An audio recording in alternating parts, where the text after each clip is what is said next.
আসসালামু আলাইকুম। ওয়ালাইকুম আসসালাম।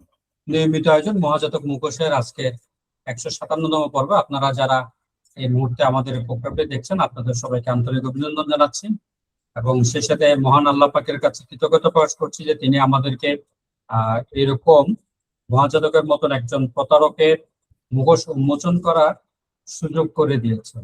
সবাই যাকে একজন দরবেশ, উলিল আমর, তারপরে বেহেশতের ঠিকাদার মনে করে, তার মুখোশটা আসলে সমাজের কাছে প্রকাশ্য করে দেওয়ার যে সুযোগ করে দিয়েছেন, তার জন্য আমরা কৃতজ্ঞতা প্রকাশ করছি।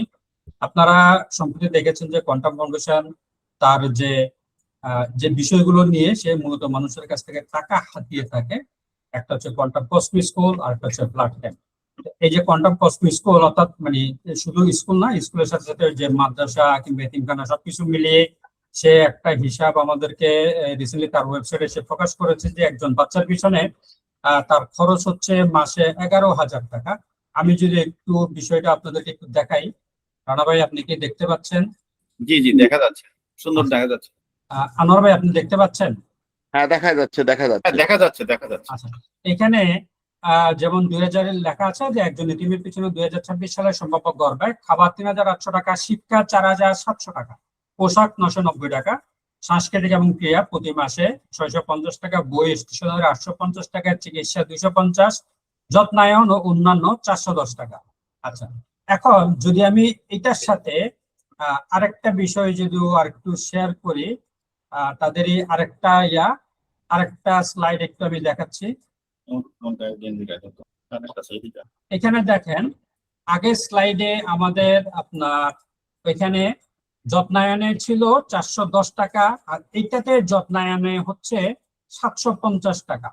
রানা ভাই, যদি আপনার কাছে ইয়েটা থাকে, আপনি মোবাইল থেকে যদি একটু খুলে দেখেন যে হ্যাঁ, দেখা যাচ্ছে। এর আগে স্লাইডে আমরা দেখেছিলাম যে যত্নায়নের জন্য তার ছিল 410 টাকা। বর্তমানে যত্নায়নে 2026 সালে এসে যত্নায়নে হয়ে গেছে, সরি, আগে যেটা ছিল সেটা হচ্ছে 2022-23 সালের দিকে, তখন যত্নায়নের তার খরচ ছিল 750 টাকা। বর্তমানে 2026 সালে যত্নায়নে এসে হয়ে গেছে 410 টাকা। অর্থাৎ এই যে তারা মানে নর্মালি যত্নায়নের, এটা তো দিন দিন আমরা যে কসমেটিক্স কিংবা ম্যাটেরিয়াল যেগুলো ব্যবহার করি আমাদের বাসায়, এগুলো তো জিনিসপত্রের দাম বাড়ে। তাহলে কি কোয়ান্টাম কি যত্নায়নের দিকে দাম মানে বাচ্চাদের খেয়ালটাকে কমিয়ে দিল কিনা? এক। এরপরে দেখেন, শিক্ষা খাতে আগের খরচ হতো, খাবারের খরচ হতো 2,300 টাকা, বর্তমানে খরচ হচ্ছে 3,800 টাকা। আচ্ছা, এখানে আমি একটা বিষয় একটু হিসাব করে নিই। আমি সেকেন্ড যে রেফারেন্সটা দিচ্ছি সেটা হচ্ছে 2019-20 সালের দিকে, যখন তারা একজন কোয়ান্টা প্রতি মাথা পিছু 8,000 টাকা নিত। যখন কোয়ান্টা প্রতি মাথা পিছু 8,000 টাকা নিত, তখন যত্নায়নের জন্য তারা খরচ করতো 750 টাকা। বর্তমানে কোয়ান্টা প্রতি মাথা পিছু নিচ্ছে 11,500 টাকা, কিন্তু যত্নায়নে হয়ে গেছে 410 টাকা। তো আমি শুরুতে একটু আনোয়ার ভাইয়ের কাছে আসি, যেহেতু আনোয়ার ভাই কোয়ান্টাম কসমি স্কুলের শুরু থেকে এটার সাথে ওতপ্রোতভাবে জড়িত ছিলেন। এটার খরচ, বাচ্চাদের খাবারের খরচ, শিক্ষা খাত, সবকিছুই ওনার কাছে একটা হিসাবে ইয়েতে থাকতো। আমি একটু শুরুতে আনোয়ার ভাইয়ের কাছে জানতে চাচ্ছিলাম যে কোয়ান্টাম কসমি স্কুলে যে কোয়ান্টাম কসমি স্কুল না, অর্থাৎ তাতে টোটাল যে এতিমের পিছনে তারা দেখাচ্ছে যে খাবারের খরচ হচ্ছে 3,800 টাকা। আমার মতন এলাকায় এটাতে কি এরকম খাওয়ার মানে এই মানের যে মানের খাওয়ায়, এই মানে কি এই এত টাকা খরচ হওয়ার কোনো যুক্তি কি আছে? ধন্যবাদ কাউসার ভাই, আসসালামু আলাইকুম। আমার মনে হয় যে এই হিসাবটা মূলত আসছে বা কোয়ান্টাম দিতে বাধ্য হয়েছে আমাদের এই আলোচনায়। আমরা যখন দীর্ঘদিন এই মহাজাতক এবং কোয়ান্টামের এই ধাপ্পাবাজি ভণ্ডামির সেবার ব্যবসার বিষয়ে মানুষকে সচেতন করা শুরু করলাম, এবং সোল ফাদার মাদারেরা আমরা জানতাম যে 10,000 টাকা করে তারা দিচ্ছে, কিন্তু আসলে একজন বাচ্চার পিছনে কি 10,000 টাকা খরচ হয়? আমরা যখন বারবার এই প্রসঙ্গটা তুললাম, তখনই কিন্তু এই হিসাবটা ফাউন্ডের কোয়ান্টাম থেকে দিল। কিন্তু আমি আপনাকে একটা কথা বলছি, পার্বত্য এলাকায় যেরকম সকল সুবিধা বঞ্চিত জিনিসপত্রগুলো যেগুলো পাওয়া যায়, সেই জিনিসগুলায় একটা বাচ্চার পিছনে আমার মতে 4,000 থেকে 4,500 টাকার বেশি খরচ হয় না প্রতি মাসে। এই যে আপনি 11,550, 11,650 টাকাই হোক বা 8,000 টাকাই হোক, এই টাকাগুলোর হিসাব দেওয়া হচ্ছে সম্পূর্ণ তগলগি হিসাব। এই টাকাগুলোর হিসাব দেওয়া হচ্ছে তগলগি হিসাব। কেন? যে যাতে কোয়ান্টাম ফাউন্ডেশনের সদস্য যারা 10,000 টাকা করে দিচ্ছে, তারা যেন বুঝতে পারে যে হ্যাঁ ঠিক আছে আমরা একটা হিসাব পাইছি, কিন্তু এই হিসাবটা সহি নয়। এই হিসাবটা সম্পূর্ণ ম্যানেজ করার মতো এবং ম্যানিপুলেটেড হিসাব, একটা বিভ্রান্তিকর একটা হিসাব, ধাপ্পাবাজি হিসাব, মানুষকে ৯-৬ করে বোঝানোর একটা হিসাব। যেমন মনে করেন খাবারের ব্যাপারে এখানে দেখানো হচ্ছে একজন কোয়ান্টা বা এতিমের পিছনে ৩৮০০ টাকা। আমি যেখানে ওইখানে প্রায় আমি যখন চলে আসি ১৭ সালে, তখন প্রায় ছেলে আসছিল ২৩০০, ২৩০০, মেয়ে ছিল ৩৫০-র মতো। তা আমরা সবাই জানি যে একটা মেসে যখন খাবার বেশি হয়, সদস্য সংখ্যা বেশি হয়, তখন খাবারের খরচের মেনুর মূল্যটা কমে আসে। এবং শিক্ষার পিছনে যে বলা হচ্ছে ৪৭০০ টাকা, এটা কিসের শিক্ষা? মানে কি এটাকে বিল্ডিং অবকাঠামো, তারপরে তারা যে টিচারদের বেতন টেতন সব সহ, আমি যতটুকু জানি যে ওইখানে ১২,০০০, ১৫,০০০, ১৮,০০০, ২০,০০০ টাকার বেশি কোনো শিক্ষক ১৭ সাল পর্যন্ত ছিল না। এবং কোনো শিক্ষকের বেতনেই যখন তার বেতনটা ৩০,০০০ ক্রস করতো, তখন বিভিন্ন অজুহাতে তাদেরকে চাকরিচ্যুত করে বাড়িতে পাঠায় দেওয়া হতো। এবং প্রথম দিকে তো আপনারা সবাই জানেন যে প্রথম দিকে এটা যখন হয় তখন কোয়ান্টিয়ার দ্বারা ৪০ জনের চিল্লার জন্য লামায় যেত। সে কোয়ান্টায়নের ফাঁকে তাদের কাজ ছিল এই কোয়ান্টাম শিশু কাননের বাচ্চাদের ক্লাস নেওয়া। পরবর্তী পর্যায়ে এটা আমরা আপত্তি করলাম বোরহান ভাই সহ, যে এতে বাচ্চাদের সমস্যা হচ্ছে, স্থায়ী একদল শিক্ষক নিয়োগ দিতে হবে। তার পরবর্তী পর্যায়ে সেই কোয়ান্টামের শিক্ষকরা নিয়োগ দেওয়া হয়, যাদের বেতন ছিল শুরুর দিকে মাঠ কর্মীর চেয়েও কম। তো আমি এখন, আপনি যেটা আমাকে প্রশ্ন করেছেন যে আমার দীর্ঘদিনের অভিজ্ঞতায় প্রতিটা বাচ্চার পিছনে ১১,৫০০ টাকা বা ৮,০০০ টাকা মাসে খরচ হয় কিনা, তাদের থাকা, খাওয়া, পোশাক, লেখাপড়া, সাংস্কৃতিক সব মিলে, আমি মনে করি যে না, এটা হয় না। এটা ৪ থেকে ৪,৫০০ টাকা হবে। বাকি যেটা হিসাব, এটা হচ্ছে ওই সোল ফাদার মাদারের টাকাগুলো হালল করার জন্য মহাজাতকের, এগুলো হচ্ছে তগলুগীয় হিসাব। এগুলো আমরা এই হিসাবগুলো প্রত্যাখ্যান করি। এই হিসাবগুলো স্বচ্ছ নয়, সঠিক নয়। ধন্যবাদ। আচ্ছা আনোয়ার ভাই, আমি ওইখানে যখন ছিলাম, বাচ্চাদের যে পোশাক আমার দেখা মতে এই পোশাকগুলো ম্যাক্সিমামই হচ্ছে কোয়ান্টামের যেসব মাস্টার যাদের গার্মেন্টস আছে, এদের গার্মেন্টস থেকে ম্যাক্সিমাম আপনার একটা বড় অংশ আসতো আপনার, ওরা স্টকের যে মালগুলো ছিল মালগুলো দিয়ে দিত। আর অনেক সময় যে মালগুলো কিনা হতো এগুলো বঙ্গবাজার কিংবা গার্মেন্টস এর স্টকের মালগুলোই মূলত কিনা হতো। এবং এগুলো হচ্ছে দিকে মালগুলো দেখলে বোঝা যায় যে এগুলো কোন ক্যাটাগরি। এগুলো কোনোভাবেই আমার জানা মতে, আমি যখন একবার ঈদে আমি মাল স্টক আউট করেছিলাম কোয়ান্টাম মানি কসমিক্স গুলোর বাচ্চাদেরকে দেওয়ার সময়, ওই সময় আমি যে মালগুলো দেখেছি এগুলো কোনোভাবে আমার এ গ্রেডের মাল মনে হয় নাই, বি গ্রেডের মালও মনে হয়। আপনার কাছে এই যে স্টোরের কি কোনো হিসাব কি আসতো বাচ্চাদের আবাসিকের এই যে পোশাকের পিছনে কি পরিমাণ খরচ আপনি যখন এটা ছিলেন? এটা বিষয় আছে দুটা। একটা হচ্ছে যেমন চাল, ডাল, খাবার, স্কুল স্টেশনারি, প্রশাসনিক স্টেশনারি, বাচ্চাদের বই, খাতা, কলম, এগুলো আমরা লামা থেকে ক্রয় করতাম। আর কেন্দ্র থেকে যেমন মনে করেন যে বড় বড় খরচ যেগুলান, আমি যতটুকু জানতাম কিউট কোম্পানি থেকে মাহতাব স্যারের মাধ্যমে নারিকেল তেল, টুথপেস্ট, ব্রাশ এগুলা যেত। মাসুদ আক্তার আবেদিন আবার গার্মেন্টস থেকে পোশাক ২-৩ বার গেছে। এগুলার কিন্তু কোনো বিল আমরা পাই নাই বা আমরা টাকা দেই নাই। আবার কিছু কিছু ক্ষেত্রে ঢাকায় রিকুইজিশন এবং আমরা পাঠায় দিতাম। ঢাকা থেকে কামাল ভাইয়ের মাধ্যমে, মৌলানা নাসির ভাইয়ের মাধ্যমে কিনে নিয়ে আসতো, আমরা বিল আমাদেরকে দিত, আমরা সব বিলের টাকাগুলা বিল জমা দিয়ে সমন্বয় করে দিতাম। তো এখন আপনাকে আমি যেটা বলতে চাচ্ছি সেটা হচ্ছে যে সব খরচই যে লামায় আমাদের হাত দিয়ে হতো তা না। কিছু কিছু খরচ ঢাকা থেকেও করা হইতো, কিন্তু টাকাটা আমরা দিয়ে দিতাম। আবার কিছু কিছু জিনিস উপহার হিসাবেও যেত। না, ওইখানে আপনি এখানে যে পোশাকের পিছনে, যেমন আপনার নিজের মেয়ে আছে, আপনার মেয়ের পিছনে পোশাকে আপনি প্রতি মাসে কত টাকা খরচ করেন? আমি তো আপনাকে পূর্বেই বলেছি যে এই হিসাব যেটা দেওয়া হয়েছে সেটা মূলত আমরা যখন দীর্ঘদিন প্রশ্ন তুললাম যে এসওএস শিশুপল্লীতে যে শিশুরা মানুষ হয় বা বিভিন্ন সেবামূলক অরফান অর্গানাইজেশনে যেভাবে বাচ্চারা মানুষ হয়, তাদের সব ধরনের স্বচ্ছতা থাকে এবং ওই বাচ্চাগুলো তাদের প্যারেন্টসদের বাড়িতেও বেড়াইতে যেতে পারে। তো কোয়ান্টামের এই আত্মিক শিশুগুলা তো কোনো আত্মিক পিতামাতার বাসায় যেতে পারে না, তাদের সাথে সরাসরি যোগাযোগ রাখতে পারে না।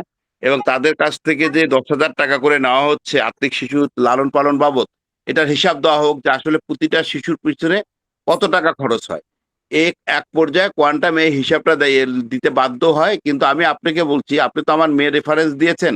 আমার মেয়ের কি প্রতি মাসে কি ৪,৫০০ টাকার শিক্ষা উপকরণ লাগে? মোটেও লাগে না। আমার মেয়ের কি প্রতি মাসে চিকিৎসা টাকা লাগে? আমার মেয়ের কি প্রতি মাসে বইয়ের স্টেশনারি ৮৫০ টাকা লাগে? মোটেও লাগে না। এবং তারা তো বরিশাল সিটি কর্পোরেশনে থাকে। আমার লামার মতো একটা দুর্গম জায়গায় না, যে যেখানে খুব সাধারণ জীবনযাপন করা যায়। আমার মনে হয় এই হিসাবগুলো মহাজাতক এবং কোয়ান্টাম দিতে বাধ্য হয়েছে মূলত ফাউন্ডেশনের সদস্যদেরকে একটা বোকা বানানোর জন্যে, ৯ কে ৬ বানানোর জন্যে। যে হ্যাঁ আমরা এইভাবে টাকা খরচ করি। এই টাকাটা এই হিসাবের খরচের বিবরণটা স্বচ্ছ নয়, সত্য নয়। এটা আমার মেয়েদেরকে দিয়েও আমি বলতে পারি, এবং আমি যখন একটা দায়িত্বে ছিলাম সর্বোচ্চ পদে, সে দায়িত্বের সময়ও আমি দেখেছি যে এই পরিমাণ টাকা তাদের পিছনে আমি খরচ করি নাই। জি আনোয়ার ভাই, ধন্যবাদ। এখানে আমি একটু জিনিস বলে নেই যে কোয়ান্টাম কসমো স্কুলে বাচ্চাদেরকে বছরে টোটাল 3 সেট কাপড় দেওয়া হয়। এর মধ্যে একটা হচ্ছে সাংগ্রাইতে, অর্থাৎ যেটা পাহাড়ের যে বৈষ্ণব উৎসব অর্থাৎ পয়লা বৈশাখের সময়, একটা হচ্ছে ধর্মীয় ওই উৎসবের সময় অর্থাৎ মুসলমানদের যে ধর্মীয় উৎসব আপনার ঈদে, আর একটা হচ্ছে বছরের কোনো একটা সময়। অর্থাৎ তাদেরকে বছরের 3 থেকে সর্বোচ্চ 4 সেট, কোনো সময় বাচ্চাদের কাপড় যদি কারো বাচ্চার কাপড় হারিয়ে যায় সেক্ষেত্রে 4 সেট কাপড় দেওয়া হয়। এবং আমার জানা মতো আমি এরকমও বাচ্চা দেখেছি যে এদের কোনো কোনো জামাগুলো এরা ছিঁড়ে যাওয়ার পরে কোনো কোনো জামাতে এরা 2টা 3টা করে 4টা করেও পর্যন্ত সেলাই করে করে পরছে।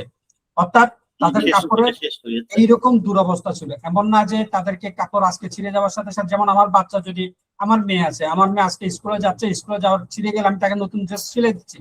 ওইখানে কিন্তু এরকম সেলাইয়ের কোনো মানে নতুন জামার সেলাইয়ের কোনো ইয়ে নেই।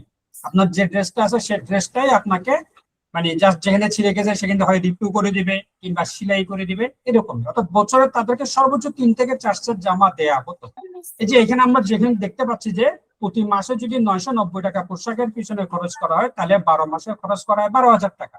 তো আমার মনে হয় যদি আমরা একজন কোয়ান্টাকে এখানে আনতে পারি যে ওইখানে ছিল, তাহলে সেই আসলে বলতে পারবে যে এই জিনিসগুলো আসলে কি পরিমাণ মানুষের সাথে প্রতারণা করা হচ্ছে এই জিনিসগুলো নিয়ে।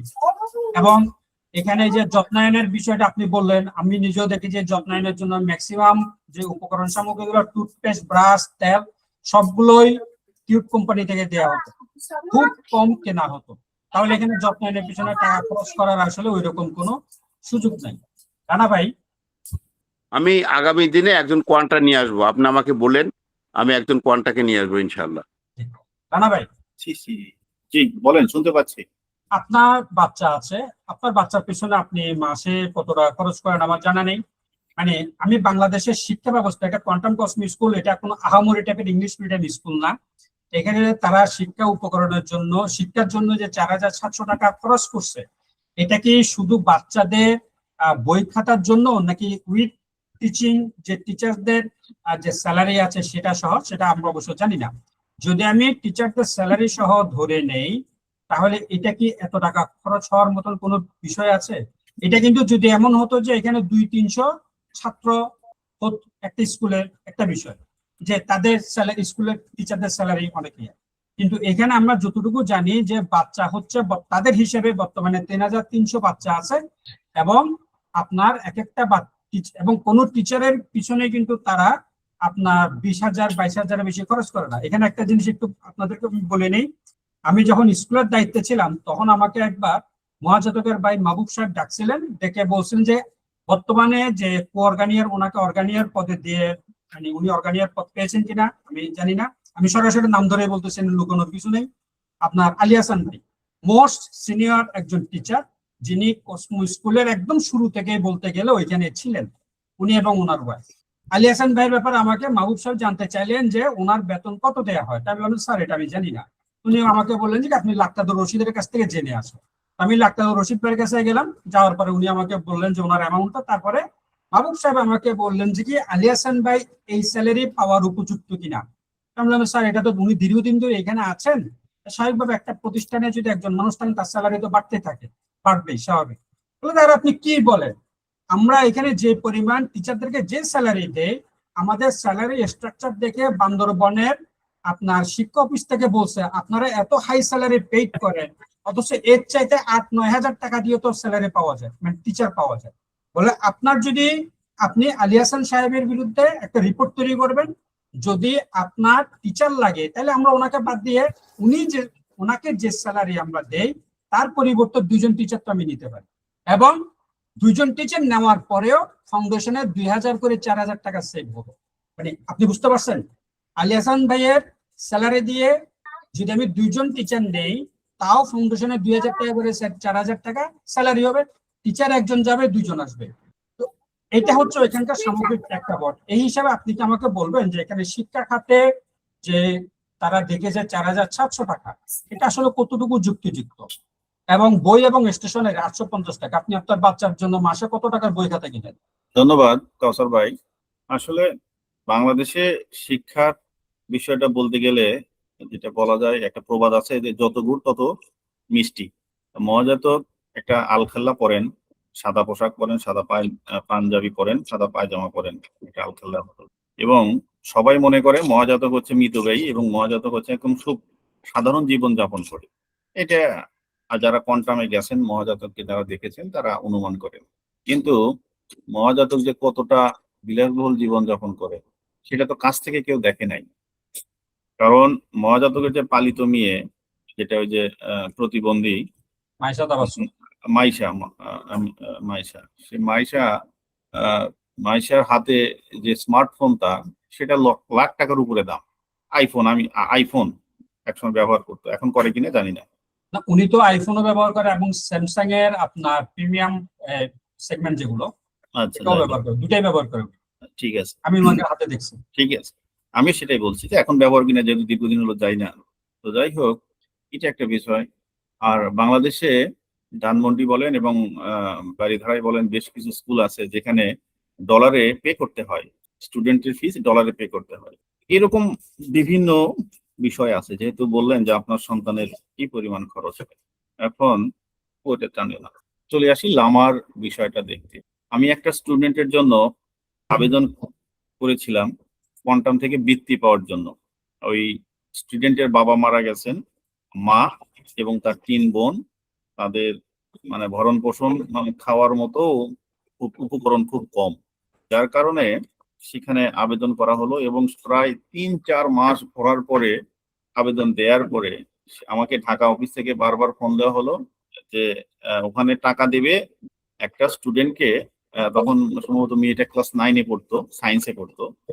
যে বলতেছে 6 থেকে 700-800 টাকা দেবে। দেখেন, আমার বিষয়টা শুনুন, শব্দ করুন আপু, মনোযোগ দিয়ে শুনুন। যে একটা একটা স্টুডেন্টকে তারা লামা থেকে ওই কোয়ান্টাম থেকে বৃত্তি দেবে 700-800 টাকা। আমি বললাম এত কম কেন দিবেন? তারা বলছে যে কারণ একটা স্টুডেন্টের তো মাসে খাতা কলম কিনতে 700-800 টাকা লাগে না, এর বেশি লাগে না। কথা বলছে, এর বেশি লাগবে না।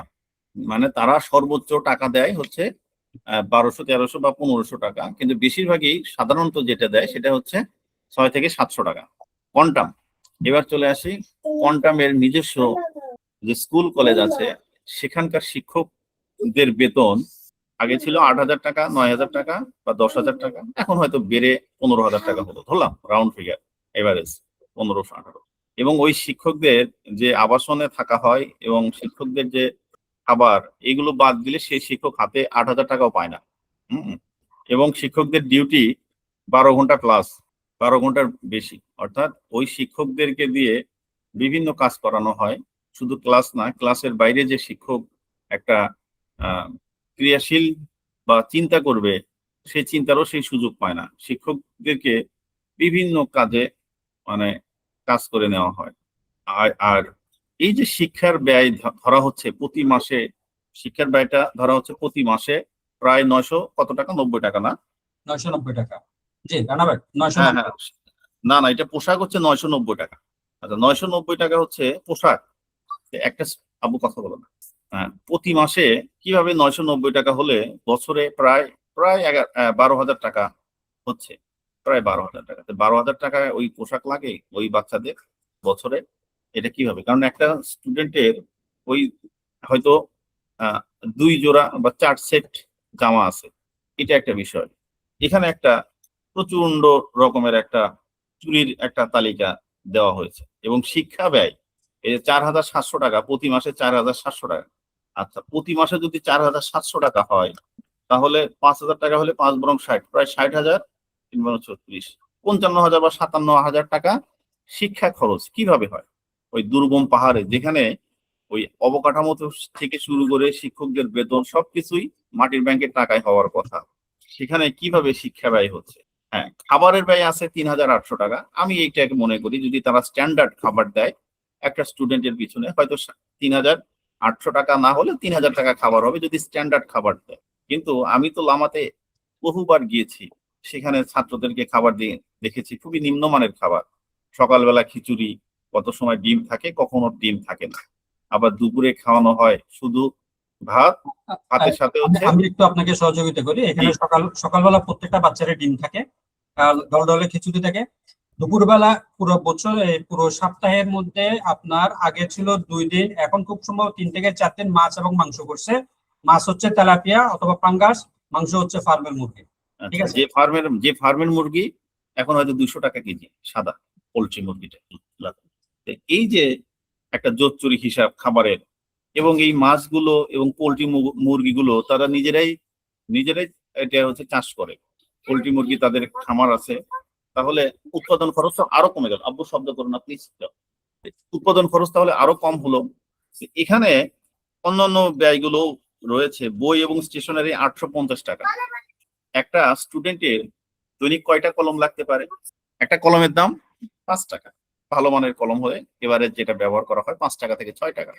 একটা স্টুডেন্ট গড়ে যে স্টুডেন্ট গুলো আছে প্লে থেকে শুরু করে ইন্টারমিডিয়েট পর্যন্ত, কোন স্টুডেন্ট কি মাসে 3টা কলম ব্যবহার করতে পারবে? এভারেজে যদি হয়তো 2টো কলম, যে ক্লাস 1-এ পড়ে সে তো পেন্সিল ব্যবহার করে, 2টো কলম ব্যবহার করলে 10 টাকা না 12 টাকা এভারেজ করলাম। এভারেজে তো কম হবে, কারণ হয়তো ইন্টারমিডিয়েট যে স্টুডেন্ট সে লেখে বেশি, তার হয়তো 3টা লাগবে। যে ক্লাস 1-এ পড়ে তার হয়তো 1-2 মাস চলে যাবে, একটা 1-2-তে পড়ে এইরকম। আর খাবার বিল, স্টেশনারিজ বিল সব কিছুতেই ভাওতাবাজি। কিন্তু মূল ভাওতাবাজি এর চেয়ে গভীরে, মানে এদের বাটপারি, প্রতারণা, ছলনাটা এর চাইতে আরো গভীরে। আপনি চিন্তা করেন, আমি মাসুদ রানা 2 বছর কোয়ান্টামের থেকে 17 বছর শ্রম দিয়েছি, কোয়ান্টাম কোর্স করেছি, কোয়ান্টাম ম্যাথ করেছি, স্বেচ্ছায় শ্রম দিয়েছি, নির্বাহী ছিলাম, এবং আমি কোয়ান্টাম প্রোমাস্টার করেছি, প্রোমাস্টার পার্ট 2 করেছি, এবং একজন স্বেচ্ছাসেবক হিসেবে 17 বছর এখানে শ্রম দিয়েছি। এটা স্বেচ্ছায়, বিনা পরিশ্রমে, বিনা পারিশ্রমিকে, স্বেচ্ছায়, আমি আবারও বলছি স্বেচ্ছায় শ্রম দিয়েছি। কিন্তু আমি মাসুদ রানা যখন এই কোয়ান্টামকে বললাম যে আর্থিক হিসাব স্বচ্ছ কোয়ান্টামের, তাহলে আমাকে একটু হিসাবটা দেখাও, তারা কিন্তু দেখালো না। 2 বছর একটানা লেগেছিলাম। এই বদমাস মেহেদি, অ্যাডভোকেট কায়সার পারভেজ মেহেদি, এই প্রতারককে চিঠি দিয়েছি, ফোন দিয়েছি, এবং মহাজাতকে ফোন দিয়েছি, ফোন দিইনি, মহাজাতকে চিঠি দিয়েছি বেশ কয়েকবার, কাজ হয়নি। কিন্তু আমার কথা হচ্ছে, তারা দেখেন আর্থিক হিসাব দিচ্ছে না, কিন্তু একটা ইতিমের পিছনে কি পরিমাণ খরচ সেই হিসাব দিচ্ছে। কত বড় প্রতারকেরা! এটা এটা কিন্তু আগে দিত না। এটা না না, আমার কথা প্লিজ শেষ করতে দেন জি। কাউসার ভাই। এই যে দেখেন, আগে দিত না কিন্তু এখন দিচ্ছে, তাহলে তারা এখন তো দিতে পারতো।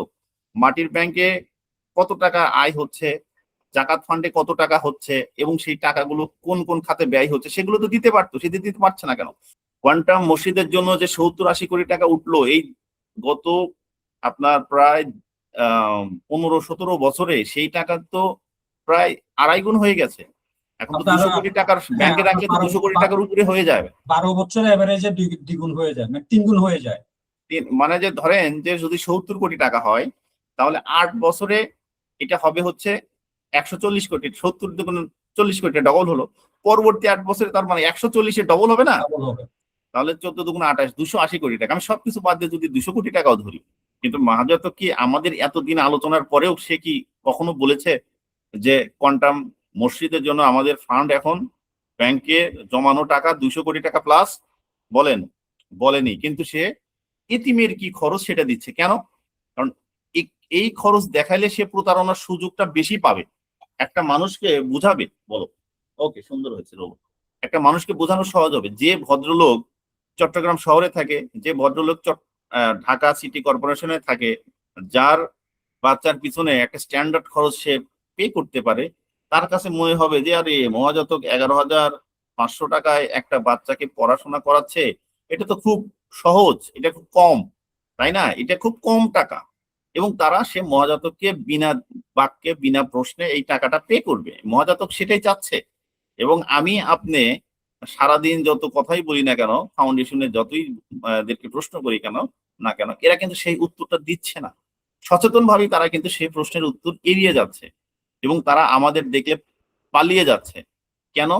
কারণ তারা আমাদের প্রশ্নের উত্তর তাদের কাছে দেয়ার মতো সেই সম্মান নেই, দেয়ার মতো সেই, কারণ চোর কখনো প্রশ্নের উত্তর দিতে পারে না, একজন প্রতারক কখনো প্রশ্নের সম্মুখীন হতে পারে না। একটা প্রতারক, চোর, বাটপার, একটা ফ্রড, সে সব সময় ভয় পায়, প্রশ্নকে ভয় পায়।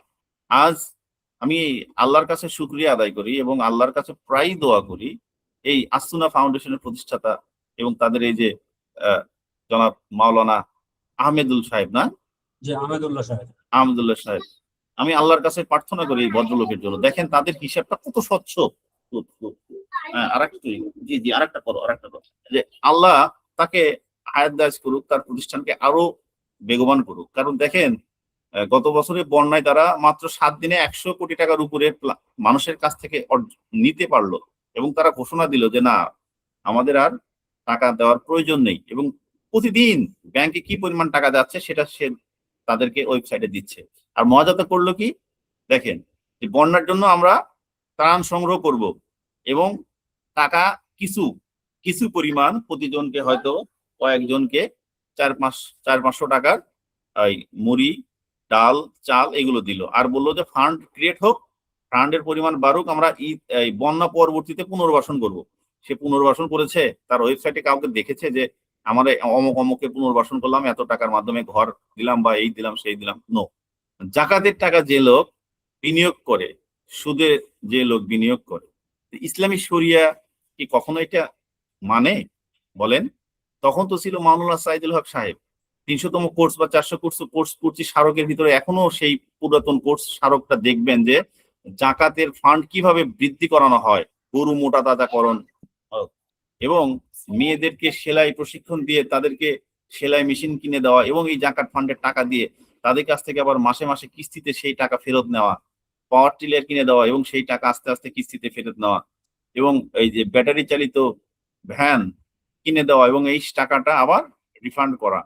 এটা কি একজন মুসলিম হিসাবে একজন জাকাত গ্রহণকারীর কাছ থেকে আবার লাভ সহ এই টাকাটা রিটার্ন নিতে হবে? এটা কি ইসলাম সমর্থন করে? নো।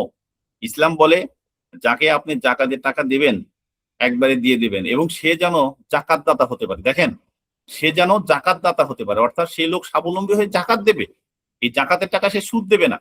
যে আজ মাওলানা সাইদুল হক সাহেব কোয়ান্টামে একজন পেয়েবল এজেন্ট ছিল, সে কোয়ান্টাম থেকে মান্থলি বিভিন্ন সুযোগ সুবিধা পেত। তার কারখানা ছিল, কোয়ান্টামের বিভিন্ন কাজ তার কাছ থেকে নেওয়া হতো। এখন যেরকম আছে আব্দুল্লাহ জুবায়ের, না, যে উইন্ডোজ প্রিন্টিং, কোয়ান্টামের যে ছাপাখানা, যে বই পুস্তক ছাপা হয়, এই আব্দুল্লাহ জুবায়ের সেগুলো সাপ্লাই করে। এবং সে যে লোক মানে একটা মানে কি বলবো, একটা স্যান্ড্রো গেঞ্জি, সেরা স্যান্ড্রো গেঞ্জি গায়ে দিয়ে ঘুরতো, সেই জোবায়ের এখন গাড়িতে ঘোরে, কারণ মহাজাতক তাকে স্বাবলম্বী করেছে। এবং কোয়ান্টামের মাধ্যমে যারা আছে এই সবাই এরা কোয়ান্টামে রয়েছে কি জন্য? কোয়ান্টাম থেকে এরা মানে ওই যে গুড় খাচ্ছে, মিষ্টি খাচ্ছে, এখান থেকে তারা বিজনেস করছে। এরাই আছে কোয়ান্টামে লেগে আছে, পুরাতন যারা আছে, যারা দেখবেন সবাই কোয়ান্টামের সাথে ব্যবসা করছে। কেউ কোয়ান্টামকে মানে পুঁজি করে তার বিজনেসটা করছে, এরাই রয়েছে ধান্দাবাজ গুলো। এবং দেখেন ওই যে আনোয়ার ভাই বললো যে গার্মেন্টস মালিক মাসুমা, যিনি সবুজবাগ শাখার যে মাসুদা ভদ্রমহিলা তো এখন ফকির, পথের ফকির। ভদ্রমহিলার যে কোটি টাকার গাড়ি ব্যবহার করতো, সে মহিলা তো আর কোটি টাকার গাড়ি না, এখন সবকিছু বিক্রি দেউলিয়া। সে এখন রিক্সায় চলাফেরা করে এবং মাঝে মাঝে রিক্সার ভাড়াও থাকে না, সে হেঁটে চলাফেরা করতেন। কোথায়? সে তো সবুজবাগ শাখার দায়িত্বশীল ছিলেন। কারণ এই প্রতারক মহাজাতকের কাছ থেকে এই ভদ্র মহিলা যে পদ গুণগুলো পেয়েছে এবং সবুজবাগ শাখাতে বহু যারা চাকরিজীবী কোয়ান্টামে তাদেরকে বহিষ্কার করা হতো এই মহিলার মাধ্যমে। এবং আল্লাহ পাক এমন শাস্তি দিয়েছে, দেখেন তার গার্মেন্টস, কিন্তু তার আর গার্মেন্টস নাই, তার গার্মেন্টসও বেদখল হয়ে গেছে। মহাজাতকের মেডিটেশন, মহাজাতকের ওই কি বলে ওটা হিলিং, এগুলো কাজে লাগে না। এবং হিলিং এর ব্যবসা কত রমরমা। আগে ছিল 40 টাকা, এখন স্পেশাল হিলিং 3000 টাকা। অর্থাৎ আপনি একবার হিলিং করবেন, আপনাকে পে করতে হবে 3000 টাকা। এটা হচ্ছে ব্যবসা। মহাজাতক হচ্ছে পাকা দস্তুর একটা বেনিয়া মানে ব্যবসায়ী। দেখেন কথায় প্রায়ই বিভিন্ন জায়গায় ডোনাল্ড ট্রাম্প মানে আমেরিকার যিনি প্রেসিডেন্ট, তাকে কিন্তু মানুষ পাগল বলে, কিন্তু আমি বলি যে না, আমি কখনোই এই কথায় একমত না। কারণ আমেরিকার ইতিহাসে তার মতন ধনী লোক আজ পর্যন্ত প্রেসিডেন্ট হতে পারে নাই। এবং এই ভদ্রলোক এত পরিমাণ অর্থ সম্পদের মালিক যে তখন যখন ওই যে নির্বাচনের আগে যখন সে দল থেকে মনোনয়ন পাবে তখন যে তাদের বিভিন্ন স্টেটে গিয়ে তাদের সাংবাদিকদের প্রশ্নের উত্তর দিতে হয়, তখন কিন্তু তাকে বহু সাংবাদিক প্রশ্ন করছে যে আপনার অ্যাসেটের পরিমাণ কত। সে কিন্তু বিভিন্ন সময় বিভিন্ন কথা বলে, উল্টাপাল্টা কথা বলে, সে ইচ্ছে করে কিন্তু উল্টাপাল্টা কথা বলে, কিন্তু কখনো সে মুখ ফসকে বলে নাই যে তার সম্পদের পরিমাণ কত। মানে এদিক দিয়ে সে সচেতন। অর্থাৎ যারা বেনিয়া, যারা ব্যবসায়ী, তারা কিন্তু ওই দিক দিয়ে প্রচন্ড বিচক্ষণ। আপনাকে নাচাবে, আপনাকে ঘুরাবে, উল্টাপাল্টা কথা বলবে এবং আপনি তার সম্পর্কে অন্যরকম একটা ধারণা পোষণ করবে, কিন্তু না, সে আপনাকে নাচাচ্ছে। ঠিক মহাজাতক হচ্ছে এরকম একটা সুপার ক্রিমিনাল। সে সবাইকে নাচায়, সে সবাইকে বলতেছে আরে মসজিদ করো। যে মহাজাতক এক সময় বলতো যে যে মাদ্রাসায় যাবে এর চেয়ে অবিদ্যা আর নাই, আমি একাধিকবার শুনেছি। এবং আমি একটা উদাহরণ দিই আপনাকে, যে কোয়ান্টাম ল্যাবের যে দুইটা কি বলে ওইটাকে, ওই রক্ত যেটা ওই যে পুড়ে গেলে সেই রুগীদেরকে দেওয়া হয়, ফ্রেশ প্লাজমা।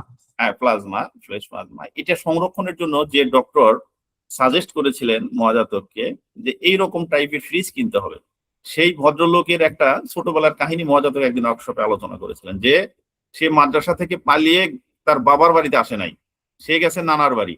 যে বাসায় গেলে বাবা মা বকবে এবং পিটুনি দিবে। এবং এসএসসি পরীক্ষায় যখন সে স্ট্যান্ড করলো, আগে যে প্রত্যেকটা বোর্ড থেকে 20 জন করে প্লেস করতো, যখন ওই ভদ্রলোক এসএসসি পরীক্ষা দিয়ে নানার বাড়ি থেকে স্ট্যান্ড করলো, এরপরে সে বাবার বাড়িতে আসে এই ভালো রেজাল্ট করার পরে। এবং এটাই সে প্রমাণ করে যে, এটাই উদাহরণ বলে যে যেখানে মাদ্রাসা এত জঘন্য, মাদ্রাসায় এত মানে মানে অকাম কুকাম হয়, মাদ্রাসায় এই সেই হ্যান ত্যান, অতএব মাদ্রাসায় আপনারা পড়াবেন না, এটা বলতো। কিন্তু মহাজাত কিন্তু মাদ্রাসা দিয়েছে। কেন দিয়েছে? কারণ মানুষের মধ্যে যখন কথা হচ্ছে তখন দেখলো যে না, মানুষকে, যেহেতু মুসলিম দেশ, মানুষ ধর্মের প্রতি বিনয়ী, ধর্মের প্রতি মানুষের একটা আদর্শ আছে বাংলাদেশের মানুষের, অতএব তাকে মানুষের কাছ থেকে কিছু চাইতে হলে বলতে হবে, বলে যে শুধু স্কুল দিলেন মাদ্রাসা দিলেন না কেন। এই জন্য সে মাদ্রাসা দিয়েছে, দেখেন। কারণ সে বেনিয়া, মানে ব্যবসায়ী। মহাজাতক হচ্ছে একটা প্রচন্ড রকম ধুরন্তর এরকম এবং সুপার ক্রিমিনাল। এই জন্য সে দেখেন মসজিদ নির্মাণের জন্য সে টাকা নিল। এবং দেখেন মহিলাদেরকে সে কত সুন্দর করে বোঝায় যে দেখেন আপনার বয়স হয়ে গেছে, আপনি এই অর্নামেন্টস দিয়ে কি করবেন, আপনি মারা যাওয়ার পরে এটা আপনার ছেলের বউ, আপনার মেয়েরা মারামারি করবে, পারাপারি করবে, এটা নিয়ে খুনাখুনি হতে পারে। দেখেন এইভাবে সে মানুষের মগজ ধোলাই করতো। অতএব কি করেন, হ্যাঁ আমরা মসজিদ নির্মাণ করছি, আপনি সেখানে দান করে দেন, আপনার এই অর্থ কি কাজে লাগবে। এই জন্য আমাদের বয়োজ্যেষ্ঠ নানি দাদি যারা ছিলেন ওই সময়, তারা মহাজাতকে কি করলেন, তাদের হাতের বালা, গলার নেকলেস, কানের দুল, নাকের নাকফুল, এগুলো মহাজাতকে দিলেন যে গুরুজি আপনি এগুলো বিক্রি করে মসজিদের জন্য ফান্ড তৈরি করুন। এবং এই গুরুজি কি করলো, সব ফান্ড নিয়ে 70-80 কোটি টাকা হওয়ার পরে সে মাত্র 5 লাখ টাকা দিয়ে একটা টিনের ছাপরা করলো যেখানে নামাজ ঘর। দেখলেন চিন্তা? আমি যে বললাম এ হচ্ছে সেই বেনিয়া। কারণ এর মহাজাতকের বাপ দাদার বংশ পরিচয় নেই, যার কারণে সে কোথাও কিন্তু তার পরিচয় দেয় না। যে লোক 50 পয়সায় আলু কিনতে পারতো না, যার আর্থিক অবস্থা এত নিম্ন ছিল, সেই লোক যখন এত টাকা পেয়েছে, টাকার লোভে, টাকার মোহ, মানে সে একদম হয়ে গেছে, মানে অন্ধ হয়ে গেছে। শুধু অন্ধ না, জ্ঞান হারিয়ে ফেলেছে, হিতে হিত জ্ঞান নাই তার। যার কারণে দেখেন আমাদেরকে বলে সে নিজের নামে এই জমি কিনছে, 2400 বিঘা জমি, 24,000 বিঘা জমি। এটা কখনো ভাবা যায়? তার তো সন্তান নাই, নিঃসন্তান। এই জমিগুলোর মালিক এখন কারা হবে? তার, সে মারা গেলে তার জীবিত ভাই, তার ভাইয়ের ছেলেরা। তার ভাই, তারাও তো জমিগুলো আইডেন্টিফাই করতে পারবে না। না পারলো, কারণ এখানকার আইডেন্টিফিকেশন, শোনেন, আইডেন্টিফিকেশন সেটা পরের ব্যাপার, কিন্তু আইনগতভাবে আইনগতভাবে জমির মালিক হবে তারা। এবং এখানে পরবর্তীতে গিয়ে হয়তো অনেক প্রশ্ন আসবে, মানে সরকার সচেতন হলে সেদিকে নজর দিবে। কারণ সে যে ওই পার্বত্য এলাকায় সাধারণত জমি নেওয়া যায় না, সে জমিগুলো যে পলিসিতে নিয়েছে, আইনগতভাবে একটা সময় গিয়ে হোঁচট খাবে। কিন্তু সে প্রত্যেকটা জায়গায় তো সে প্রতারক। দেখেন মসজিদ নিয়ে কি করলো। আবার ধ্যানঘর, এই যে ধ্যানঘরের জন্য সে 21-20 কোটি টাকা উঠালো, মাত্র 20-25 দিনের মাধ্যমে। কেন? দেখেন সে বেনিয়া, সে টাকা কিভাবে মানুষের পকেট থেকে আদায় করতে হয় এটা তার চেয়ে ভালো বাংলাদেশে কেউ জানে না। দেখেন যারা ডেস্টিনি করতো, তারপর এমএলএ নাকি এমএলএ মাল্টি এমএলএ নাকি MLM MLM multi level marketing না, মাল্টি লেভেল মার্কেটিং। মার্কেটিং। আপনি 6,000 টাকা দেন বা 10,000 টাকা দেন, এই মাল্টি লেভেল মার্কেটিং এ দেওয়ার পরে আপনার কিন্তু একটা আশা থাকে যে আপনি এখান থেকে ব্যাক পাবেন, হয় আসল পাবেন না মুনাফা সহ পাবেন। আপনি একটা মালিক, হোল্ডার, শেয়ার হোল্ডার হোক, সেটা প্রতারণামূলক ব্যবসা, আমি সে বলছি। কিন্তু মহাজাতকে যখন আপনি টাকা দিলেন দান, ডোনেশন, আপনি তো সেটা চাইতে পারবেন না, পারবেন বলেন কাউসার ভাই? No one can demand this donation, পাবেন না। এবং মহাজাতক সেই কাজটা করেছে। তা মহাজাতক নিজেই তো আপনার যুবকের ডিরেক্টর ছিলেন। মহাজাতক মাল্টি লেভেল এমএলএম কোম্পানির বিরুদ্ধে কথা বলতেন এবং বিভিন্ন কোর্সে। এই দেখেন মহাজাতকের যে এই অন্তর্দৃষ্টিটা কত কত নিম্নমানের, এর অন্তর্দৃষ্টিটা শুধু ওইটাই যে সারাদিন চিন্তা করে যে কিভাবে টাকা আয় করা যায়। এই জন্য সে হিলিং ব্যবসা শুরু করলো এবং হিলির ব্যবসার মাধ্যমে 40 টাকা করে আদায় করলো। যখন দেখলো যে এখানে বড় লোকরা 40 টাকা, যারা কোটিপতি তাদের কাছে 40 টাকা ব্যাপার না, তখন এটা 3,000 টাকা করলো, যে স্পেশাল হিলিং 3,000 টাকা করে নাও। দেখেন এরপরে মজার বিষয় আসেন, তার মিসেস এখনো আঙ্গুলে আংটি ব্যবহার করে, পাথর ব্যবহার করে, অথচ সে নিজেও একজন মহাজাতক পাথরের ব্যবসায়ী ছিল। এখন কিন্তু সে পাথর দিচ্ছে এবং পাথর ব্যবসাটা এত রমরমা যে আপনি শ্রীলঙ্কা থাকেন, বাইরে থাকেন, পাথর নিয়ে আসবেন মাত্র 500 টাকা দিয়ে একটা পাথর কিনে নিয়ে আসবেন, বাংলাদেশে এসে সেই পাথরটা আপনার 20,000 টাকা বিক্রি করবেন, 25,000 টাকা। মানে যে যত বড় লোক তার কাছ থেকে আপনি তত বেশি দাবি করবেন। এবং মহাজাতক কিন্তু একটা ওয়ার্কশপে বলছিল যে আমার কাছে যদি কোনো ক্লায়েন্ট আসতো, আমি দেখতাম যে ওর টাকা আছে কি পরিমাণ, আমি তাকে বলতাম যে শোনেন, সাধারণ মানুষের জন্য 300 টাকা, কিন্তু আপনার জন্য 5,000 টাকা, কারণ আপনি ভিআইপি ক্লায়েন্ট, আপনার জন্য আমি সময় নিয়ে দেখবো। মহাজাতক এটা মজা করে বলতো যে দেখেন ওর টাকা আছে, দেবে না কেন, আমি এই জন্য টাকা একই জিনিস, সে বলতো তুলিতে বলতো যে একই জিনিস, আমি হস্তরেখা দেখি একই কথা বলবো, কিন্তু ওকে বলতাম যে তুমি সময় করে কালকে পরশু আসো, আমি তোমাকে স্পেশালি দেখবো এবং টাকা তোমাকে 5,000 টাকা দিতে হবে, 3,000 টাকা। দেখেন কত বড় প্রতারক সে মহাজাতক। তো কিন্তু আমরা সরল মনে তাকে বিশ্বাস করেছিলাম যে হ্যাঁ আমরা মানবিক সমাজ গড়ব, যার কারণে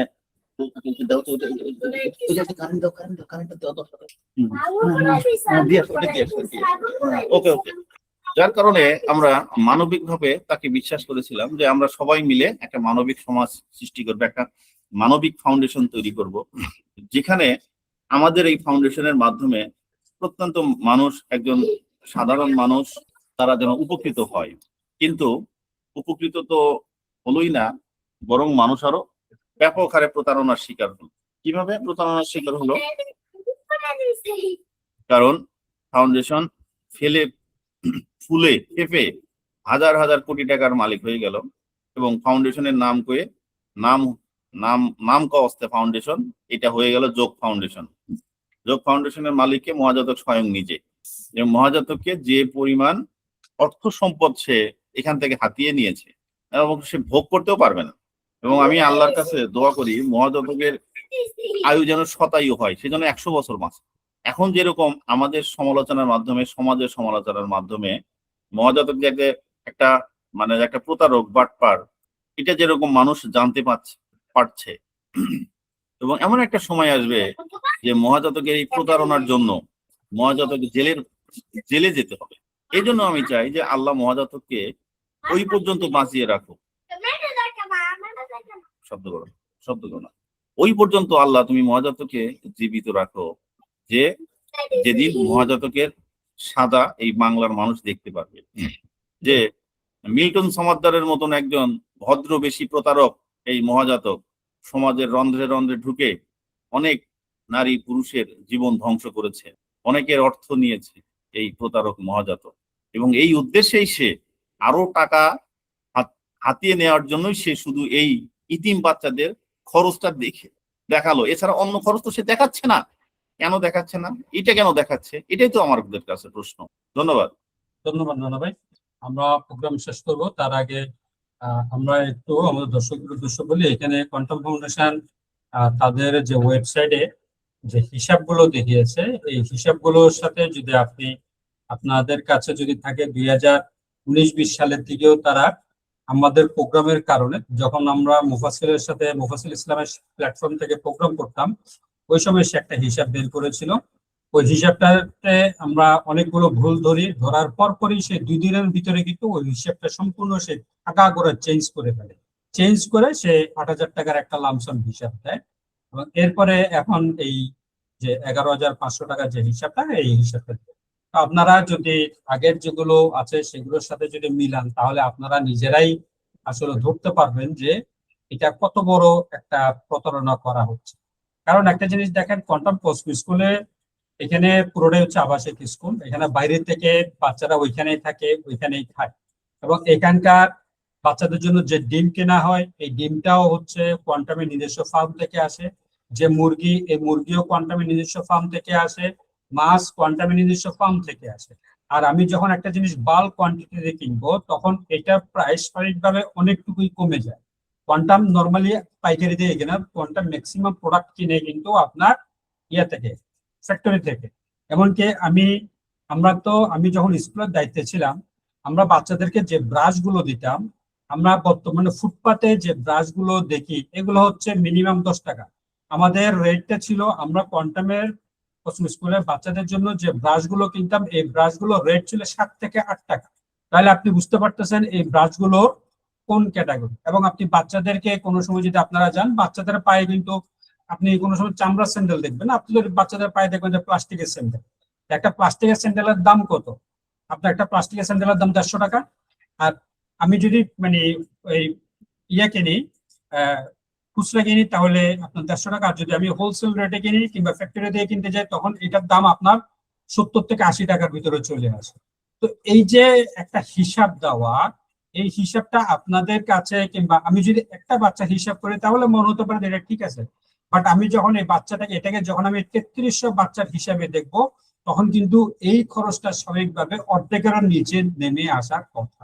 আর যেহেতু আমি সরাসরি স্কুলের দায়িত্বে ছিলাম, আমরা জানি যে এখানকার বাচ্চাদেরকে কোন ক্যাটাগরির পোশাক দেওয়া হতো, তাদের খাতা, কাগজ, কলম সব তো আমাদের সামনে দিয়ে বের হতো। এবং আমি নিজেই একবার ঈদের সময় বাচ্চাদের কাপড় স্টক আউট করেছিলাম। তো ওই সময় আমি দেখেছি যে বাচ্চাদের কাপড়গুলো কোন জায়গা থেকে আসে, বাচ্চাদের কাপড়গুলো কোন ক্যাটাগরি। তো এই সব জিনিস বিবেচনা করলে আসলে বোঝা যায় যে এখানের ভিতরে মানে একটা বাচ্চাকে দেখলে আমার কাছে এটাকে অস্বাভাবিক মনে হবে না। বাট আমি যখন 3300 বাচ্চাকে কিংবা 2500 বাচ্চাকে একসঙ্গে অ্যাকোমোডেট করে আমি জিনিসটা দেখবো, তখন এখানে অনেকটুকুই ভিতরের গোমর ফাঁস হয়ে যায়, যেটা আসলে মহাজাতক ফাঁস করতে চায় না। আর রানা ভাই যেটা বলেছেন যে অন্যান্য বিলের খরচের হিসাব না দিয়ে এই খরচের হিসাবটা কেন দেয়? আপনি যদি এখন মহাজাতক যদি বলে যে তার নামে সে 10,000 মানে এই আপনার 2000 একর জমি কিনছে, এটা তো ফাঁস হয়ে যাচ্ছে। এখন ওইটা তো যেহেতু ফাঁস হয়ে যাচ্ছে, ওইটা না আপনি প্রশ্ন করতে পারবেন, কিন্তু এটার একজনের ইয়েতে আপনি প্রশ্ন করতে পারেন। আপনার কাছে মনে হচ্ছে এটা 10,000 টাকা তো খুব বেশি কিছু না, কিন্তু আপনি যদি এটাকে খুব ভালোভাবে তদন্ত করেন, একটু ভালোভাবে আপনার ব্রেইনটা কাটান, নিজেকে প্রশ্ন করেন, তাহলে আপনি বুঝতে পারেন যে এর ভিতরে অনেক গোমর আছে। তো আমরা আশা করছি আমরা আগামী কয়েকদিনের মধ্যে একজন কিংবা 2জন কোয়ান্টাকে আমাদের সামনে উপস্থিত করব। তারাই আসলে আপনাদের সামনে প্রকাশ করবে যে তাদের সাথে তাদের খাওয়া দাওয়ার মান, তাদের পোশাক আশাকের মান আসলে কিরকম ছিল। আপনারা তখন তাদের কাছ থেকে সেই জিনিসগুলো জানতে পারবেন। তো সে পর্যন্ত সবাইকে প্রোগ্রাম দেখার আশাবাদ জানিয়ে আমাদের আজকে প্রোগ্রাম আমরা এখানে শেষ করছি। সবাই ভালো থাকবেন, সুস্থ থাকবেন। আল্লাহ হাফেজ। আসসালামু আলাইকুম। ওয়ালাইকুম আসসালাম।